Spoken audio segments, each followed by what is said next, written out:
James Brogan, The Maltese Necklace. Boston, 1987. James Brogan was nursing a hangover and a lukewarm coffee in his brownstone office when the dame walked in.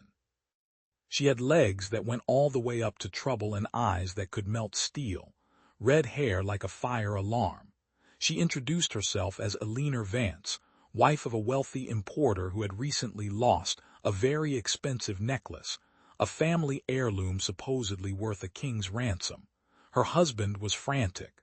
The police were useless. She needed someone who could actually find things. Brogan lit a cigarette and leaned back in his creaky chair. "Lady, I find cheating husbands and missing cats, not million-dollar rocks." Eleanor placed a fat envelope on his desk. "This is just the retainer. There's more if you succeed. And Mr. Brogan, I'm not just missing jewelry. I'm missing my sister, too. She was last seen in San Francisco with the necklace." Brogan raised an eyebrow. San Francisco, that was a long way from Boston. Against his better judgment, he took the case. The cross-country chase. 2 days later, Brogan was on a train heading west. He hated planes, too easy to get trapped. Trains gave a man time to think. In Chicago, he picked up the first tale. 2 goons who looked like they'd been carved out of bad meat. He lost them in the station by pretending to be a drunk tourist asking for directions in broken English. In Denver, things got stranger. A beautiful woman in a green dress accidentally bumped into him at the bar and slipped a note into his pocket. "They're watching the necklace. Don't trust Eleanor." Brogan smiled to himself. This was starting to feel less like a missing persons case and more like a setup. By the time he reached San Francisco, he was being followed by at least 3 different groups. Some very serious-looking Chinese gentlemen, a couple of obvious mob muscle from New York, and most worryingly, men in crisp suits who moved like government. The city by the bay. San Francisco in 1987 was a beautiful mess, fog rolling in like cigarette smoke, hills that punished the knees, and a criminal underworld that still remembered the glory days of the Barbary Coast.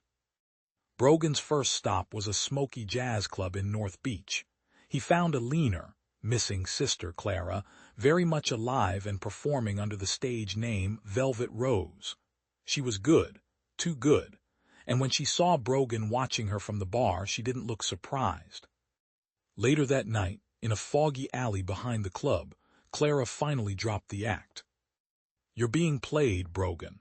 The necklace is a fake. My sister works for the CIA. This whole thing is a long con to plant me deeper inside the Quan syndicate.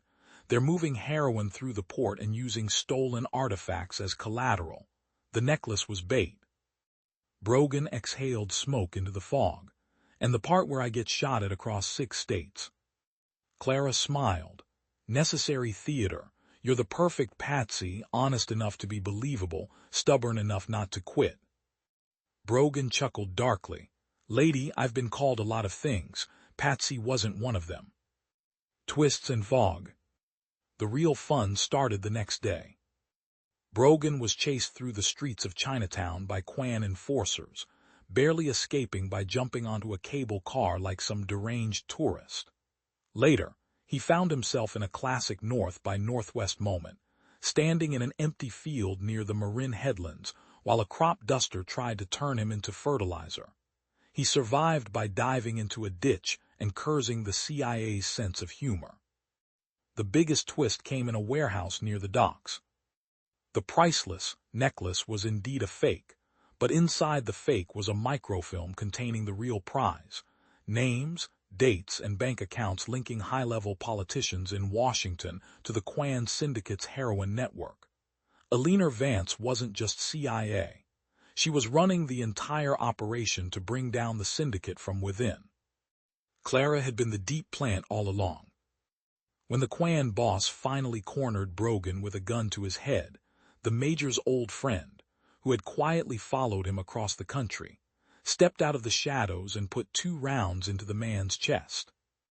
Major John Rush lowered his pistol. You always did know how to find trouble, Brogan. Brogan dusted himself off. I prefer cats and cheating husbands. This spy nonsense is bad for the suit. The end of the line.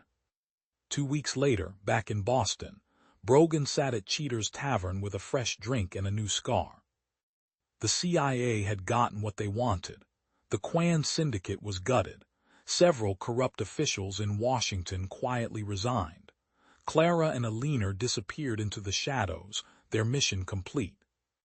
Dave the hamster poked his head out of Brogan's coat pocket. So, was any of it real? Brogan smiled. The legs were real, the rest was theater. Marmalade, lounging on the bar, flicked his tail. Typical. Humans make everything so complicated. Next time, just hire a cat. Major Rush raised his glass from across the table. To honest work. Brogan clinked his glass.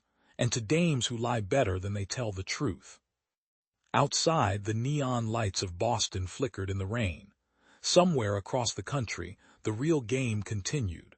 But for tonight, in Cheater's Tavern, neutral ground, the world felt almost right.